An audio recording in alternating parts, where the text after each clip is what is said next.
Bon, disons qu'on a plaidé le dossier. On était près d'une dizaine d'avocats, on a plaidé le dossier. Et les juges ont mis le dossier à délibérer pour la fin de l'audience. Donc nous pensons que jusqu'en fin d'après-midi, nous allons connaître le sort de notre client. Mais ce qui est constant dans ce dossier, c'est que aujourd'hui, l'instruction a suffisamment avancé. Les déclarations de M. Olivier Amapoko ont été enregistrées dans le procès verbal. Et sa détention n'est pas nécessaire pour les besoins de l'enquête. Et donc, au jour d'aujourd'hui, même l'infraction même, sa constitution pose problème.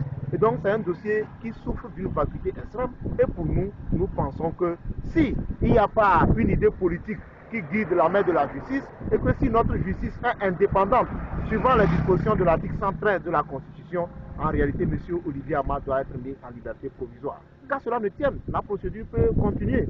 M. Ama est un père de famille, père de 5 enfants, sa femme est là, il a une maison qui est 6 à nommer, à Lomé, il a un domicile fixe, il ne peut pas fuir le pays. Et donc nous pensons que sa mise en liberté doit être en réalité de droit et qu'en réalité éviter une justice de 2 poids 2 mesures. Parce qu'il n'est que complice. Les vrais auteurs, sont ceux qu'on accuse d'auteurs éventuels, sont aujourd'hui en liberté. Et donc lui en tant que complice ne peut pas connaître déjà 3 prisons. D'abord la prison civile de Lomé, la prison civile de Mango et la prison civile d'Aperpamé.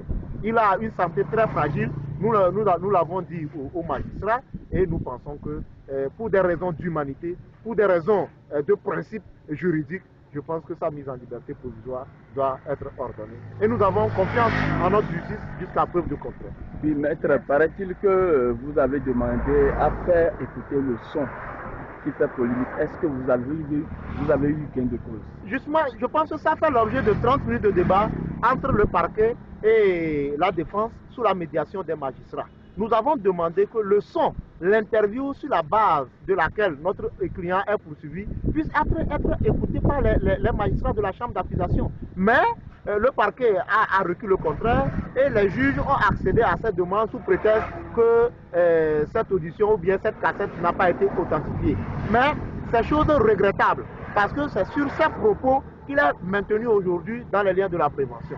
Et nous croyons que cette cassette devait édifier les juges de la chambre d'accusation. Mais malheureusement, la demande a été écartée parce que le parquet général dit que ce n'est pas de la culpabilité qu'on statue, mais sur la demande de mise en liberté provisoire. Mais on ne peut pas statuer sur la demande de mise en liberté provisoire sans parler même des faits, les déclarations sur la base de laquelle la personne est maintenue en détention jusqu'aujourd'hui.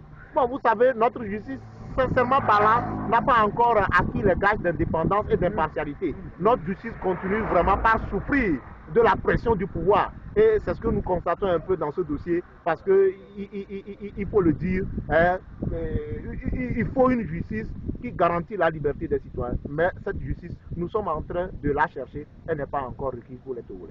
Merci, merci. Oui, merci.